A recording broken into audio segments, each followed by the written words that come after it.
makers, if you're new, I'm Crochet Chrissy from Crochet & Tea, and today we're going to learn how to create the crab stitch or the reverse single crochet. Now, oh, my neighbours are being sounds like they're having a party.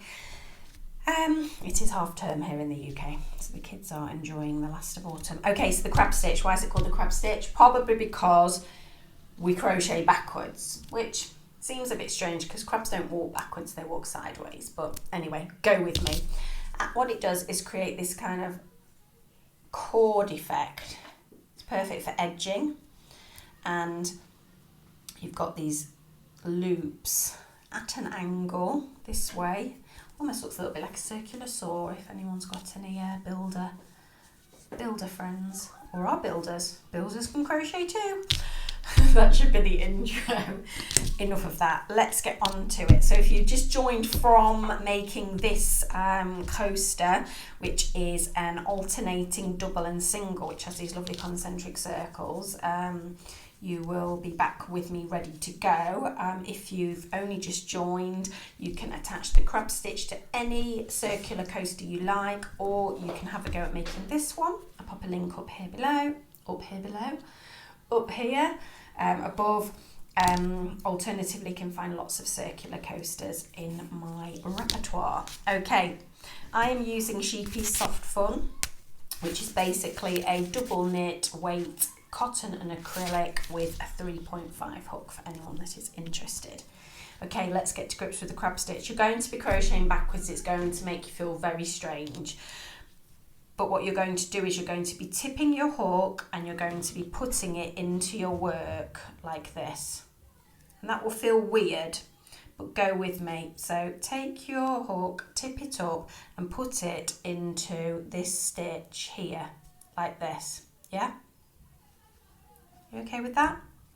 You're going to yarn over and you're going to pull this all the way back through.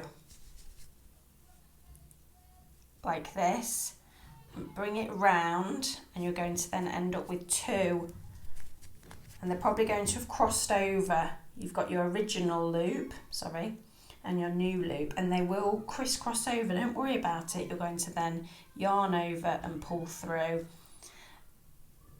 and then you're going to think, oh my gosh, what is this weird mess that I have just created?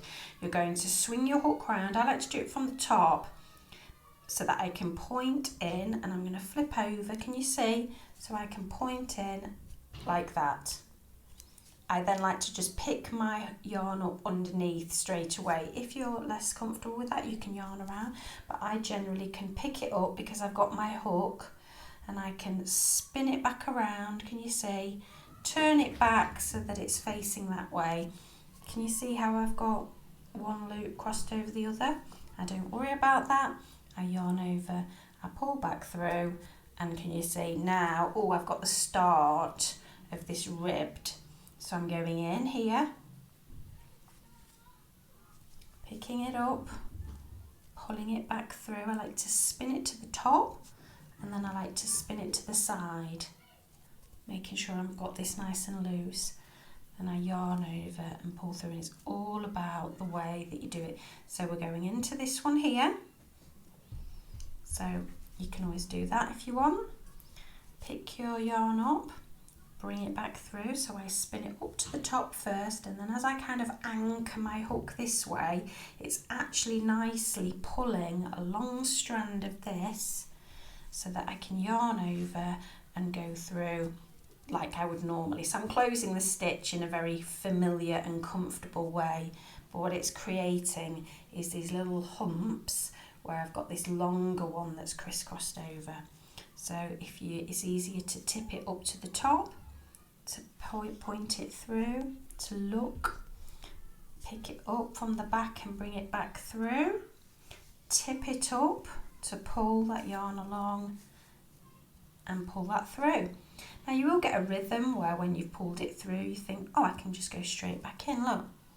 Pull it through, tip it round, pull it through, oh, nicely into the next one, pull that yarn, tip it back up, pull it round. Does take a couple of goes. It's very uncomfortable and weird. You will be going very slowly. Don't worry, because this is the nice slow end game where it's detailing, and detailing on a crochet piece always wants a little bit of patience and steadiness. You don't want to be galloping along with the stitches because it's really going to be on show.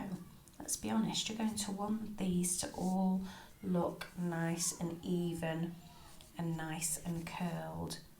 So we're going to, there we go. So I'm going to give you a few more goes. Yeah, and then I think you're going to be absolutely fine. So if it's easier, tip your hook up, couldn't think of the word, vertically, with your, obviously your hook bit facing you, and go in like that to the stitch. Pick your yarn up and pull it back through, staying vertical. Push your hook through then so that you've got this bit, so that you can then tip it up and you've got some nice room in those two stitches. That's one of the first problems you might encounter. You might go in, pick the hook up, you've pulled through here, but look, you've barely got anything. You really want to go down onto the sort of shaft of the crochet hook so that you're extending those loops. You're giving yourself a nice bit of loop to go through. Now, as you go through here and you pull through here, don't worry about where this is, because this is going to move along. Can you see as I do that? There you go, it's going to really move along. Oh, I've got both cats in here now. Hello, Poppet.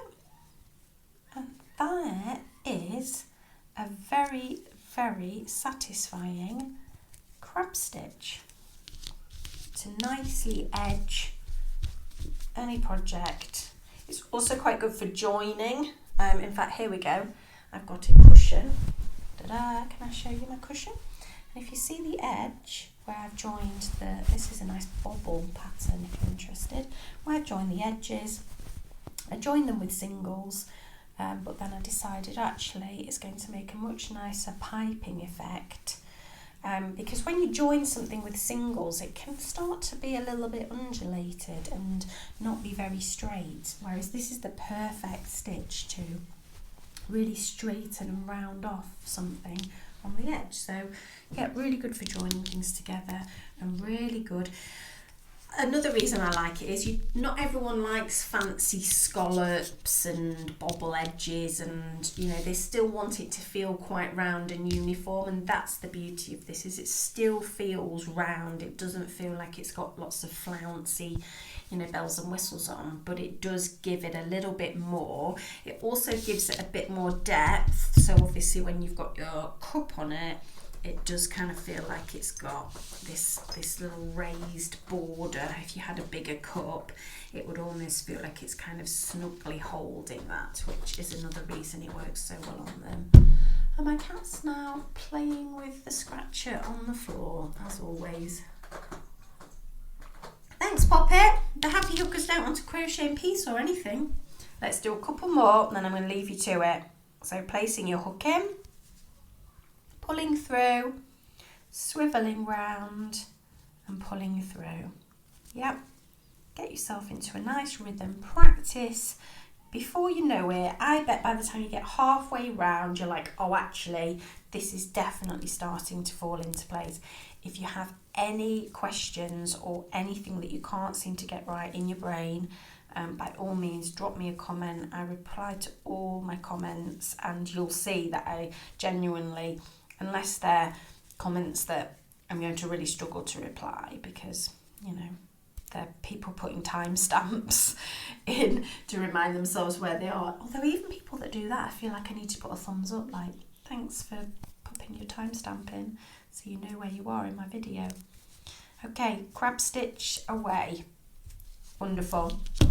Thank you ever so much for joining me on this this video. I was wondering where I was going there with this video to learn how to do the crab stitch or the reverse single crochet. A really great way to embellish any edging or coasters. Thank you ever so much. Please subscribe if you're not already. I post a lot of coaster videos, so if that's something that you're interested in. I also have a lot of interruptions by my two lovely ragdolls, so if you like being part of my life and seeing random little paws coming into screen, then you're guaranteed to get some of those. Happy hooking, and I'll see you soon. Bye.